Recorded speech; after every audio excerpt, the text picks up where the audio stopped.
তাৰ সকলোকে বহুত দিনৰ মূৰত এটা ভিডিঅ' লৈ আহিছোঁ।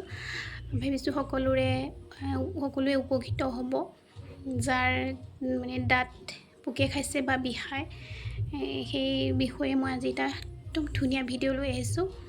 আপোনালোকে কৰা অলপ সময় পাছতে ভাল পাব, আৰু যদি এদিনত 2 দিন কৰিব পাৰেতো আপুনি ধুনীয়াকৈ ভাল পাব। বলক তেতিয়াহ'লে দেৰি নকৰোঁ ন, ভিডিঅ'টোৰ মাজলৈ যাওঁ। ঘৰুৱাভাৱেনো আমি কেনেদৰে দাঁতকেইটা মানে বিষোৱা আৰু পোকে খোৱাৰ পৰা মানে ভালে ৰাখিব পাৰোঁ, তাৰ ওপৰতে মই কৰিছিলোঁ আৰু ভাল পালোঁ। সেয়ে ভাবিছোঁ আপোনালোকো মানে উপশম হ'ব, আপোনালোকৰো উপকৃত হ'ব, আপোনালোকৰো সহায় হ'ব বুলি মই আপোনালোকৰ কাৰণে ভিডিঅ'টো এটা আজি প্ৰস্তুত কৰিছোঁ। শেষলৈকে চাব বুলি আশা কৰিলোঁ দেই ভিডিঅ'টো। বলক তেতিয়াহ'লে।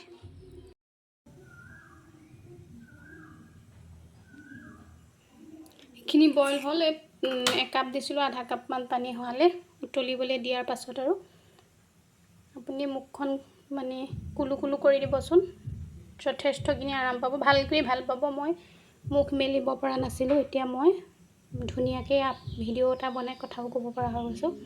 কথাই ক'ব পৰা নাছিলোঁ, মাতিব পৰা নাছিলোঁ। দাঁতৰ বিষটো আৰু সকলোৱে জানেই ন কেনেকুৱা হয়, আৰু মই বাৰু চেকি দেখাম পাছৰখিনি। ধুনীয়াকৈ ধুই আনিছোঁ, মহানিমৰ পাত আনিছোঁ। এইখিনি ধুনীয়াকৈ এটা খুন্দনাত খুন্দি ল'ম।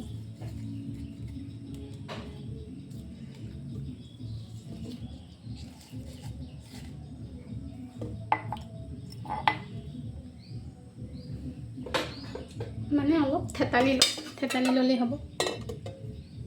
তাৰপাছত কি কৰোঁ, মহানিমটো কিমান উপকাৰী ন, চবেই জানে। সেয়া এনেকৈ থেতালি লৈছোঁ। আৰু বেক কেমেৰা কৰি দেখাম দেই। নিমপাতখিনি দিলোঁ, তাৰপিছত